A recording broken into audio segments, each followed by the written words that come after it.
News আমরা খাইকাই channel থেকে বলছি। এই মুহূর্তে ষড়যন্ত্র করে জানতে পারলাম একজনের কাজ ভাঙতে যেয়ে হাত কেটে গেছে। আচ্ছা,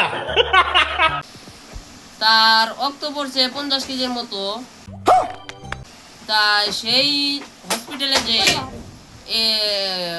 চিকিৎসা করতে রক্ত বেগরে মারা গেছে। কিন্তু সে যা মারা গেছে সে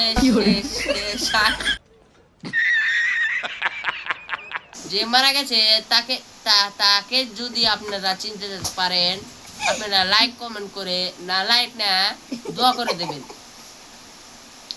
বিস্তারিত দেখা যাচ্ছে বাইগান। Tata, bye bye, see you. আমি এখন চললাম।